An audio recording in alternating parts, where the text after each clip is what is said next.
doing a job for that amount of time, I think it came with its challenges that actually weren't even on set. It was actually about what you were kind of saying about when you're in the hotel room, you're like, oh, I'm just by myself now, like, you know, how it can be quite isolating and it can be just nerve-wracking. But I think it's a lot to do with the relationship you have with yourself. And I think that for me as an actor is something that I've been working on. A lot of people think it's easy to be vulnerable, but stand in front of a 100-person crew and there's lights like this, there's lights on you, there's a mic on you as well, and then you'll go, okay, now be vulnerable. And then things might go wrong in that take and you do that take again and again. Like that in itself is a skill. To be able to be vulnerable, I guess, on cue is something it's completely different.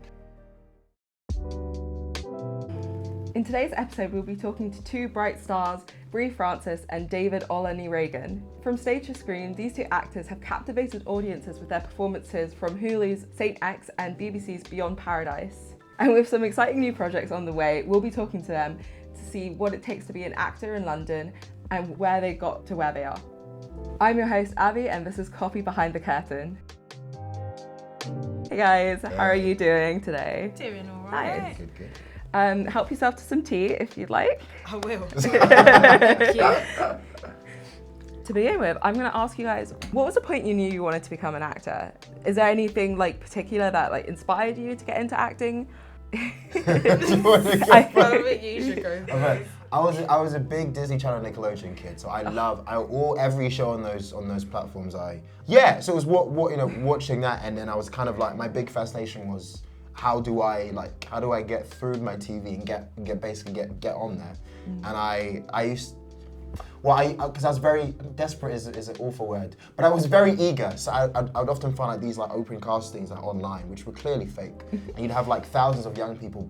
It would be like, oh, new Disney Channel show for lead role, and people would be like, they'd be like, put your name and why you think you should be in it online. So I'd be typing, hi, my name is David, I'm 12 years old, and I would love to be on this. Very disgusting. And I haven't found a way to get it removed online yet, but I will one day find a way to get it off. But it was, trying to get on there, and then from there, went to a part-time drama school, met Brie, and just started training. And then kind of I found myself here. I don't really remember the point that I wanted to be an actor, but I also did love Disney Channel, Nickelodeon, all of that stuff. I used to love EastEnders. I remember, I think I used to love EastEnders, like in its prime, like, you know, like the early 2010s, late 2000. I was just like, this is television. So when I was younger and I was like, oh my goodness, like, this is awful, and wow, this is real life. And I just remember being like, oh, that looks really fun. I think that was my main thing. I was like, that looks so fun. And from like just smaller acting things I'd done, just like in school and like, what do you call it? Saturday class, drama class and stuff like that. I was like, this is really fun. I was like, oh, so I can do that. And I was like, well, I want to do it. I was like, I want to do something fun with my life. Let me do that. Yeah, and it's never too late to start. Definitely. So you guys mentioned acting school. How did you find that? Do you think it's necessary to, like, in becoming an actor, to go to acting school? It's so difficult because everyone's journeys are so different, but I think any kind of training is always beneficial, to be around other actors with a similar vision to you. There's so much, like, David and I have been in the same learning spaces many times, and like David might be learning something, I might not like be sitting in a training space and not do anything the whole time, but even just from watching, observing, you learn so much.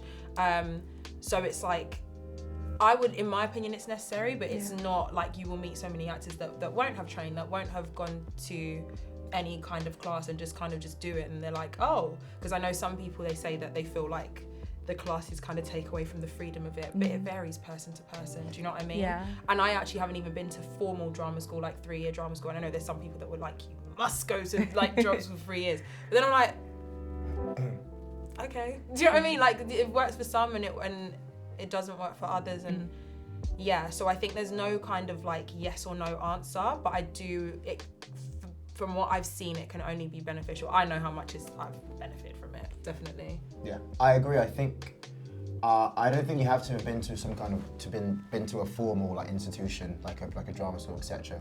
But I'm very of the opinion that you must train.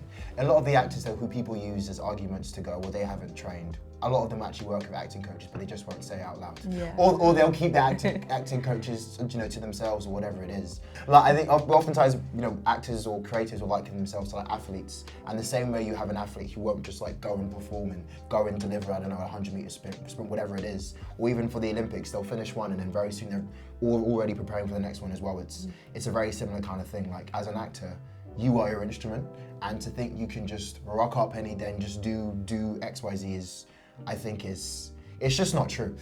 So you just can't. Part of the reason why I know we're talking soon about the Working Collective, part of the reason why we set up the Working Collective in the first place was because having a need for a space where professional actors can keep training consistently, working on their craft, and keep improving as well. So do you feel like you built a community through acting school? Could you tell me about the role of having a community of actors and filmmakers around you? Oh my God, it's so important.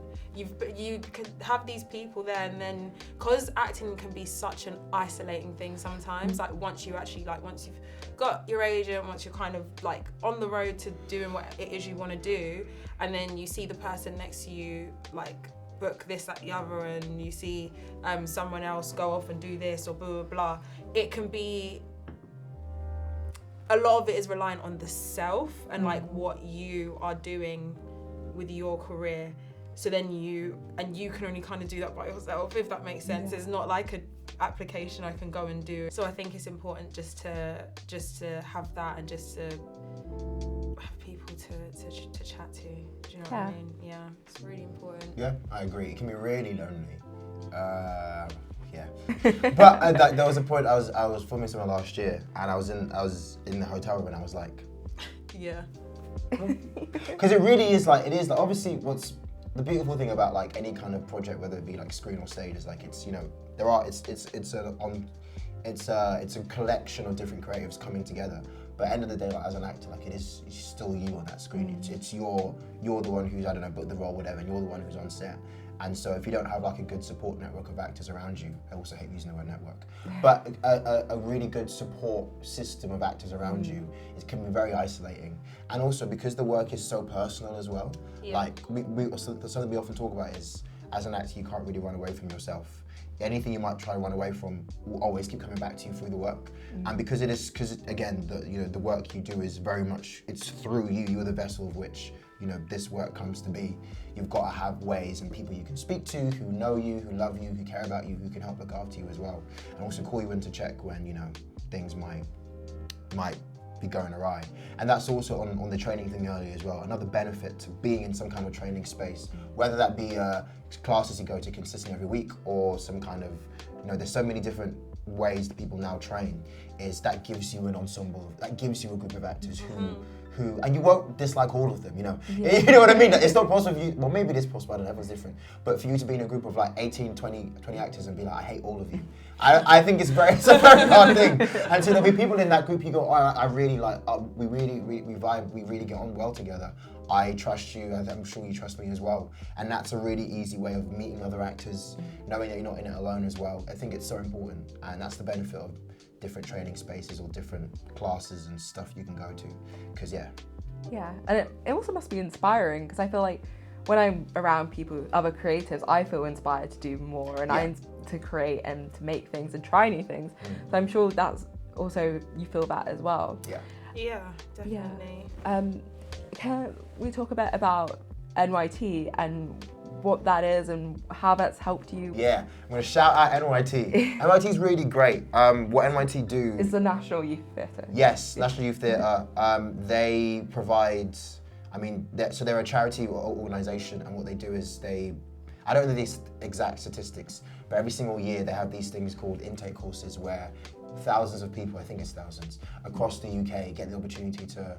Some of them will travel to like different parts of the UK to go and do like a 2 week course where you'll meet, hundreds, I think it is, of other actors. And what's great about it is they're very good with bursaries. So if you are an actor, and there's many alumni all across the industry who have been part of the National Youth Theatre, and if it's a really great way to get started, you'll meet some incredible people, and it's just more about just kind of exposing you just to kind of, being in an ensemble, working in an ensemble. So that's great, and they have their playing up course. They also have the rep company, where it's like a 9-month development program where you do Yes. Where you'll do training and then you'll go into shows. And it's just like, again, it's just another way of having that community of actors. And yeah, growing, because you honestly never stop learning. When you're filming, you're learning. When you're not filming, you're also learning. When you're auditioning, you're learning. When you're not auditioning, you're also learning. Then we all have our preferences of where I'd love to be always auditioning and always filming. Yeah, so just, yeah, NYT, it's an amazing organization and they've changed the lives of many, many people. Could you guys like tell us about your first roles and how you got there to begin with? So I'd been doing these acting classes while I was at uni, and there was a showcase at the end, and I met with a few agents after, and then the ones that I liked the most, I went with them, and they were lovely, they still are.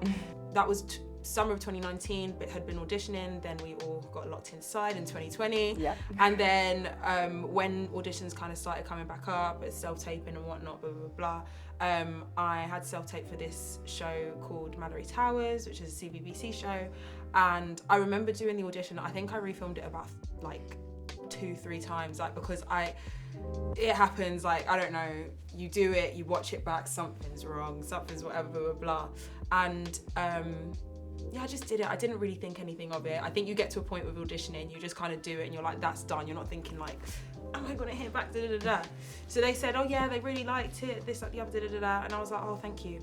Then I got an email being like, oh, you booked it. And I was like, wow. I was very happy, a lot happier than I just made out.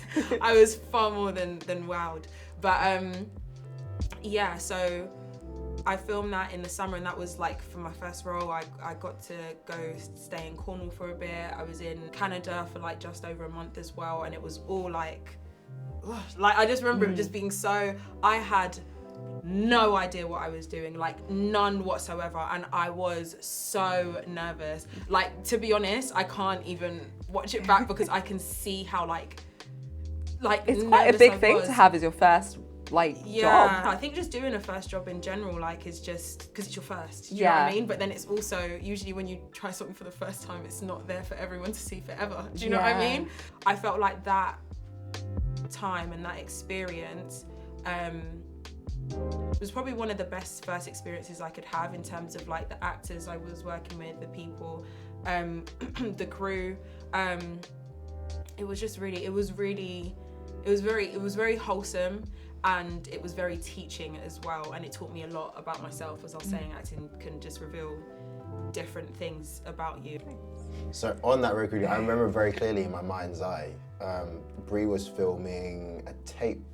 I think you were in Canada and you were filming, and you had a tape to film. And I remember it was a Sunday because I had a wedding that day, and so I remember. And obviously, I don't know what the time zone difference is between Canada and the UK, but I remember I left the wedding a bit early with my mum, came back home, and I think got home just before 12, and we filmed I think around like 12 or 1, because Brie had a tape to do. And I remember I kept saying to Brie, I was very much living vicariously through her. I remember you saying that. At time of the recording of this, I have not been to Canada yet, but I really want to go to Canada. And I was like, this is so cool, and it was just really, really sick. So I have that's a very clear in terms of my memory. Yeah. So you guys have really been there for each other. Been there. Oh. Wow. It's so nice that you have each other as well, though. Which is really nice. I think, and sorry, I know we keep saying this, but we'll talk about TWC later in a bit, but like, I think having Brie as a partner has been one of the biggest blessings in my life thus far. Like, it's been really incredible, and like, so grateful for you. Great for you too, David. Right back at you. Yeah. Okay, what was I going to say? Anyway, back to your roots, I guess. Your roots in your acting, your first job. I think very much like very, very theatre-based background in the sense of like, obviously, through training at the part-time drama school, and also Stratford East Young Company has really kind of helped me on my journey. Because basically, the company it's similar to NYT in a sense. So I was part of the company, and we did a show, we did Painkiller, and doing that show and being a part of that company and everything about that play just taught me so much. And then we as a group, as a company, we were kind of like, we feel like this like unfinished business, we want to do another show. We actually tried to get Painkiller back on, but for many reasons the theatre couldn't do it. However, they offered us one night, like a one-night thing, to do something completely different, where we starred in it, we wrote it, we produced it ourselves, and we did it. We did this other show called Run. Woo! Which was great. Run was great, and then that was how I met my incredible agent now, Alexi, who's great, and also signed with him, and then just started auditioning. I was auditioning beforehand, but I hadn't booked anything for about like 6-7 years. Because I think sometimes when you get into acting and stuff, you go, I'm just gonna get an agent, just gonna start auditioning and then book something, and no. Most actors, like getting an agent, like it can take years, and then to book, we're talking an extra however many years. Like most actors that you'll most likely hear no most of the time. So anyway, started auditioning, kept auditioning and was going up for different things, of course. And then booked my first thing, which was amazing, and the whole experience was incredible. Can I just say, it's so impressive that you got your agent through something that you guys made yourself completely. Yeah. It was it completely, I guess is or even actually no Sorry, it's all coming back to me now, and I'm like, okay. Obviously, we had an amazing director called Denzel, who was incredible, who directed us, and and Sophie Ellaby dramaturged it. Dramaturged. I'm gonna back dramaturg. Dramaturged it. Dramaturged. Anyway, dramaturged it. Oh wow. And then we wrote, and it kind of brought all our different stories together. So you've spoken about your first roles, but how does that differ from the bigger roles you've done and on bigger sets? All in all, I always say I'm still very much at the start of my career. I think I've been lucky thus far, but the last job I did was a show called Saint X, and that was like, woo! Hey. Thank you. Thank you. Yeah, no, so that was a show called Saint X, which I filmed last year? No, the year before last. And it was just crazy. I don't know, again, I think, as I keep kind of reiterating, genuinely, no idea what I was doing going into this thing. No idea. So when they were like, oh, you've got this role, it's Hulu, you've got to go live in the Dominican for half a year, I was just like, okay. And I was like, cool. Because you just, you do what you've got to do. And I think just doing these jobs in general, I think it was obviously bigger than the first job I did, but I think the thing that I just find with just working in general, and not even on a set, just doing this acting thing, you just meet so many different people from so many, it's crazy, some of the stories you hear, it's like, whoa. And then I have to pinch myself sometimes and be like, is this actually real life? Do you know what I mean? Doing a job for that amount of time, I think it came with its challenges that actually weren't even on set. It was actually about what you were kind of saying about when you're in the hotel room, you're like, oh, I'm just by myself now, how it can be quite isolating and it can be just nerve-wracking, but I think it's a lot to do with the relationship you have with yourself. And I think that for me as an actor is something that I've been working on subconsciously, but more recently consciously, just in order to just improve and feel more comfortable in environments like that, because I think it can just be so overwhelming, but in a positive way. Do you know what I mean? Sometimes you need to be a bit overwhelmed, oh my god, so that you can grow, so that you can grow and so that you can learn so much more. And I think since finishing that, since it came out, just all these different things that have happened in my life has just taught me so much. Not that it didn't feel different, of course it felt different, but I think I think every single job, no matter the size, is going to bring something new for you. It's going to bring something interesting. It will bring something. You just got to be open to whatever that something is and open to whatever that lesson is. Yeah, I think in terms of the biggest thing that I've been able to do, I think the big thing for me, saying big a lot, the big thing for me was probably just the magnitude of it all, and just as an actor, how much of a small piece of the puzzle you actually are. Yeah. Especially a lot of these bigger jobs, especially when you're first starting out, if you do if you are privileged enough to get to do them, you probably aren't the lead role, nor are you probably the, the star of the production. You're probably coming on to be like a guest star or do some kind of co-star role. So you'll probably max be on set for like a few weeks. You won't even be there, all the time, if that makes sense. And so realizing how you're coming into this shoot that has been filming for the last 5, 6, 7, 8 months, you're going to be here for the next 3 weeks, and then the shoot will continue for the next 5, 6, 7 months after you.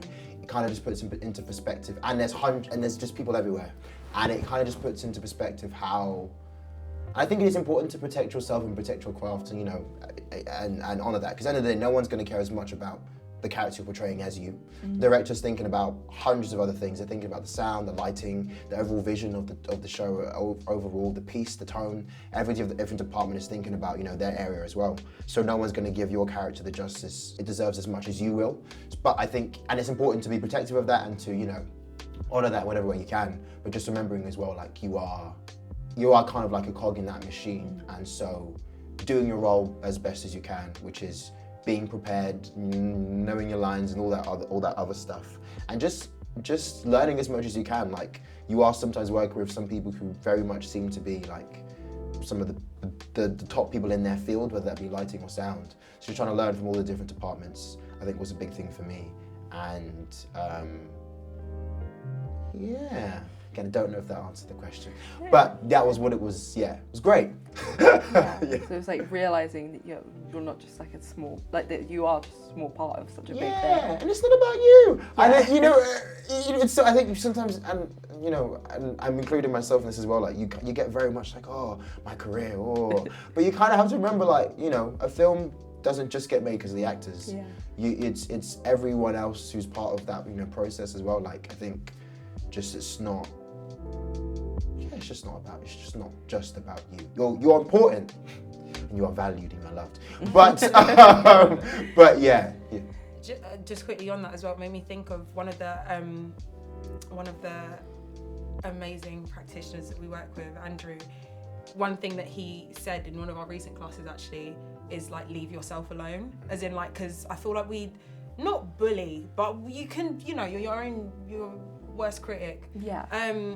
You're your own worst critic, and I think that especially with this, you can start to think like, oh my god, like me, like do I, no one's actually thinking about you. Do you know what I mean? It's so true. And I think it's good to actually be in certain environments, because you just like an environment like this where can speak to you guys like normally. There's people behind the camera. The people behind the cameras, Behind the cameras. Yes.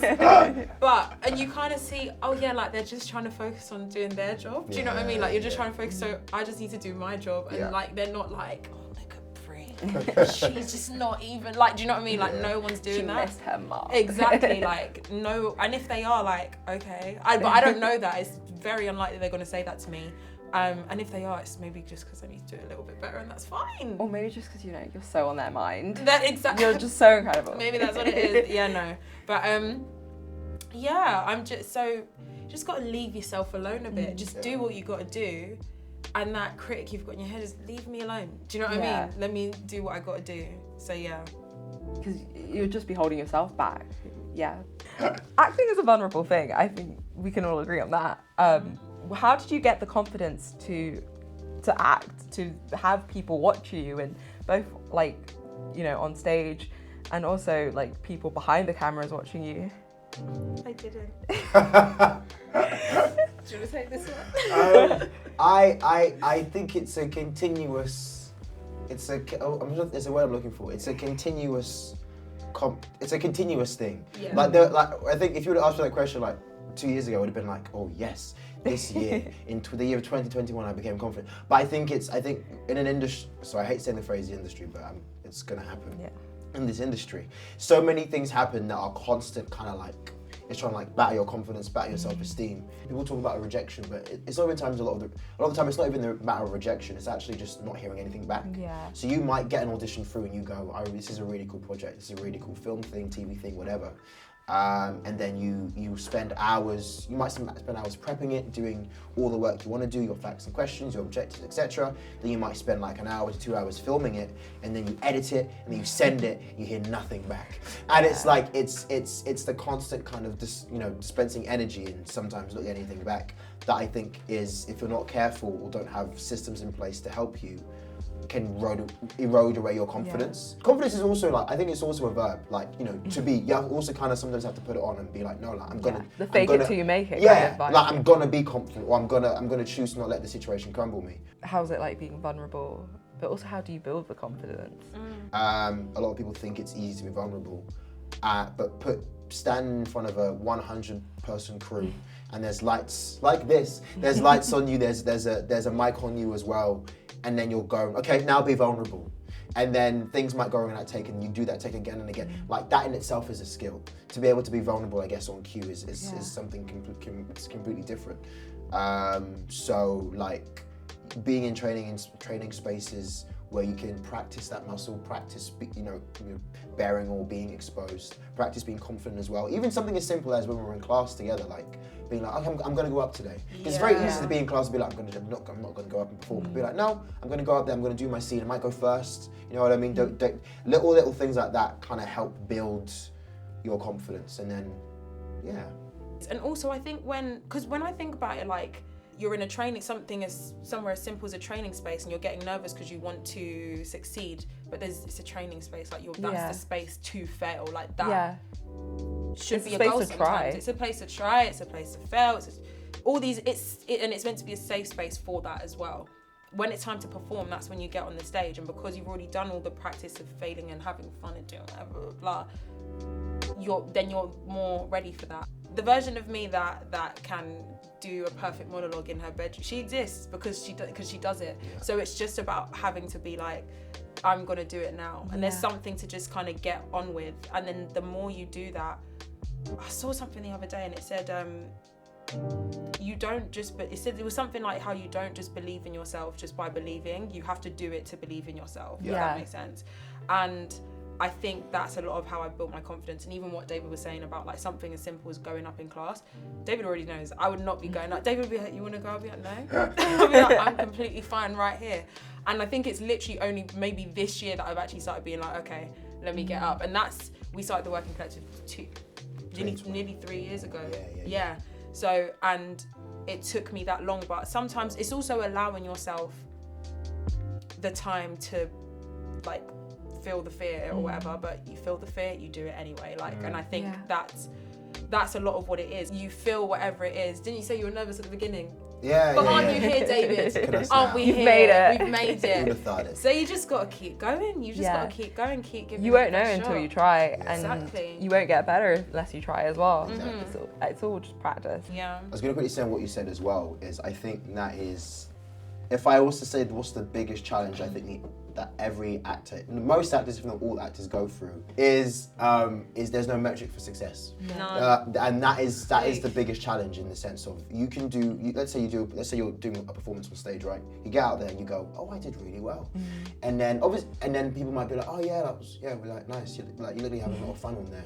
The worst thing you can say to an actor, they had having a lot of fun or whatever, or maybe for whatever reason it didn't connect with people. And sometimes you go on stage or you'll do a performance or whatever it is, and you think it was terrible, and people will be like, oh, like I thought you were amazing, thought you were incredible.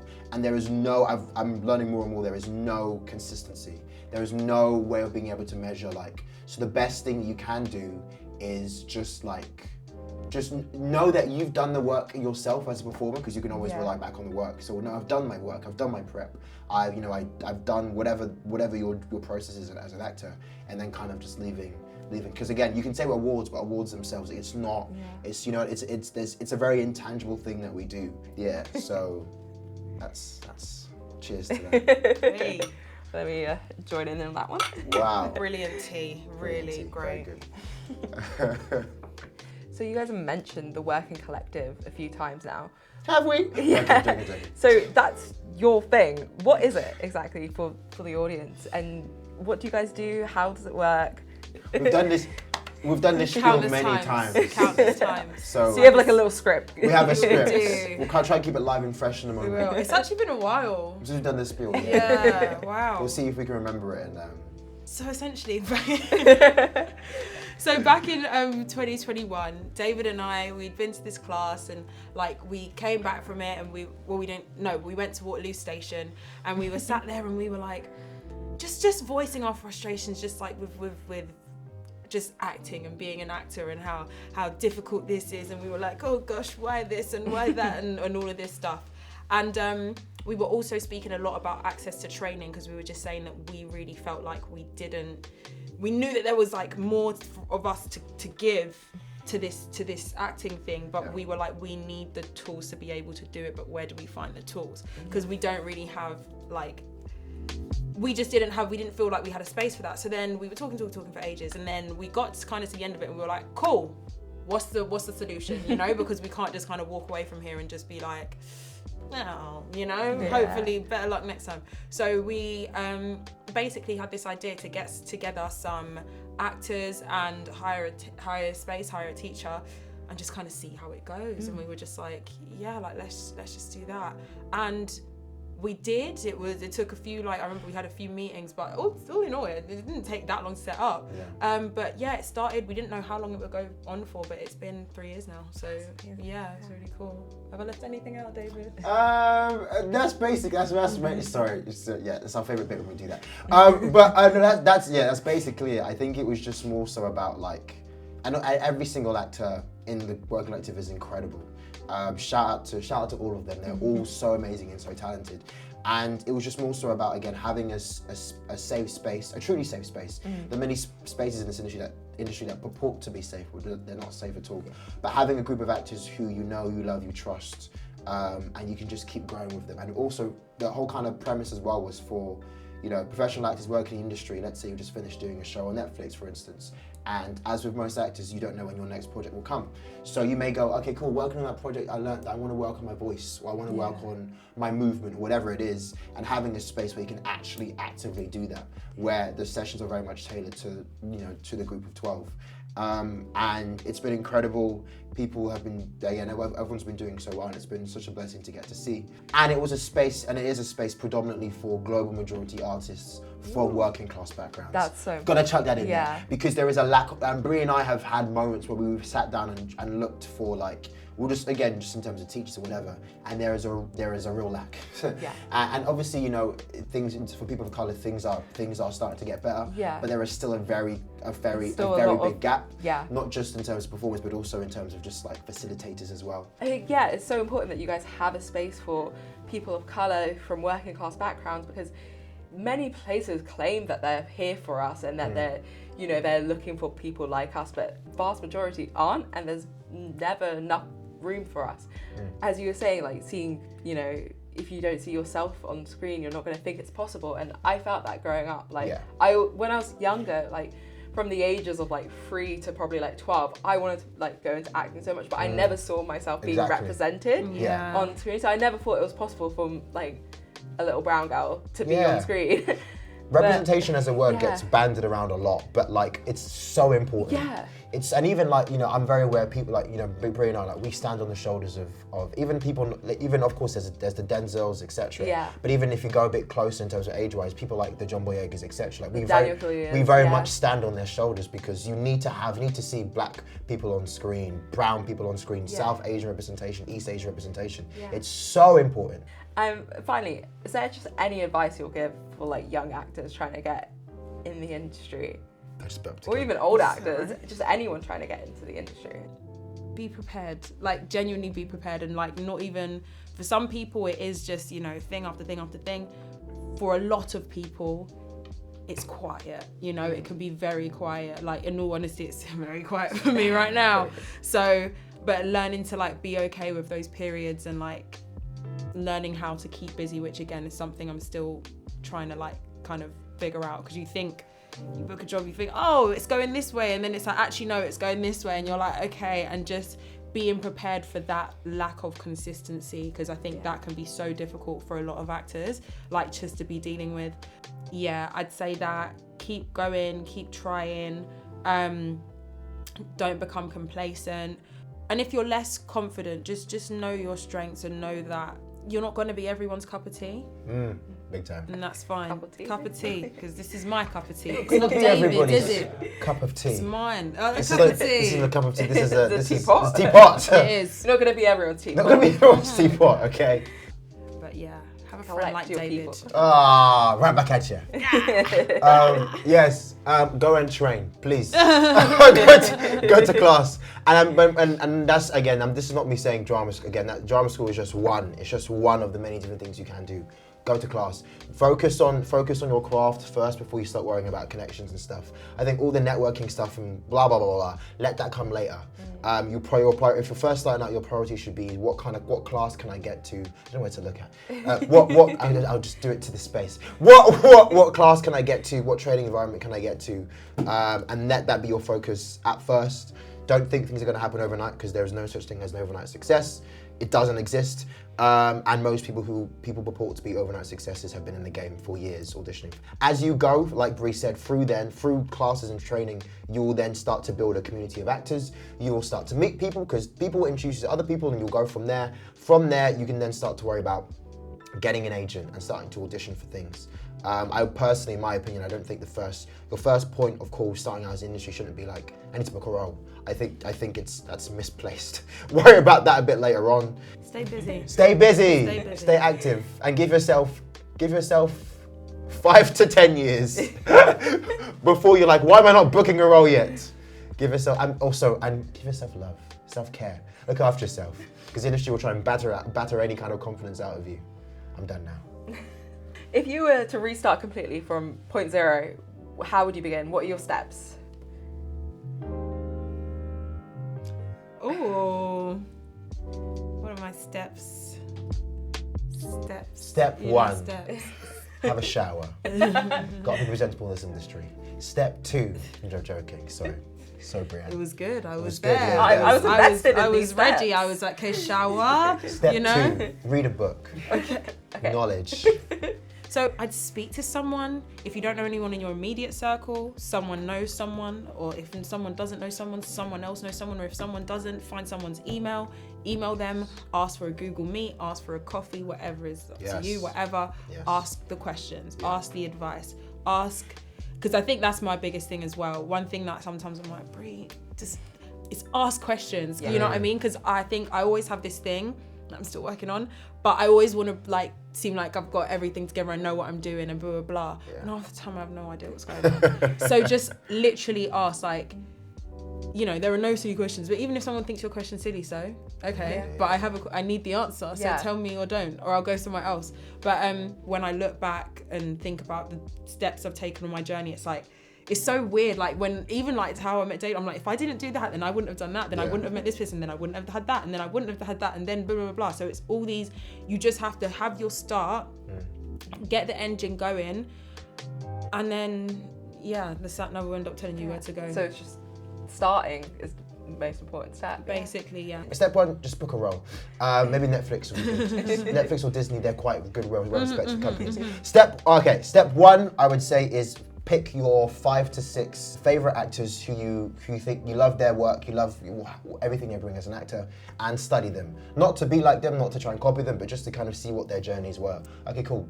This actor, they went to that drama school. Interesting. Okay, this actor didn't go to drama school. What did they do? Okay, they went to that class. Okay, cool.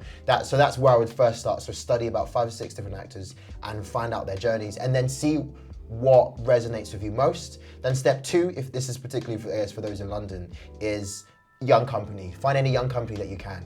Whether, again, I gave a list, whether that be Almeida, Bush, Lyric, Stratford, there's others as well, which I'm sure, Intermission Youth Theatre, etc. Step 3, submit yourself to some kind of mentorship. And mentorship, I always see, and me and Brie have spoken about this, is twofold.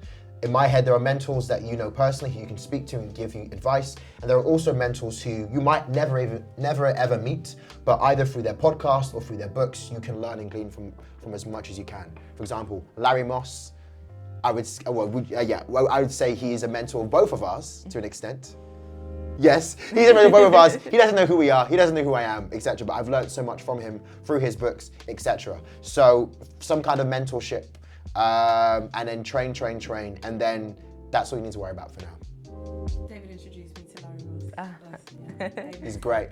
Larry Moss, Howard Fine, Margie Haber, Ivana. Is it Ivana Chubbuck? I think is that her name? I think that's her name. Yeah.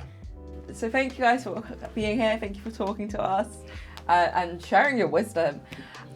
So this is our first episode, but we're going to start a little tradition. As it's coffee behind the curtain. Yes. We were thinking maybe you could sign our cup for us. Oh. That's so cute. That's a surprise. Yeah, of course. Okay. So, You do it first, Brianne. Okay, I'll do it first, David. Just in case, if it blows up, I'm joking. Yeah. That's so neat. I can't match that. I would do it for you, but then it's inauthentic. Yeah. Thank you for watching Coffee Behind the Curtain. We hope this has provided some insight into the world of acting. A big thank you to Brie and David for their advice and stories. I'm your host Avi, and this has been Coffee Behind the Curtain. Thank you for watching. Like and subscribe. That's a wrap. Share with your friends.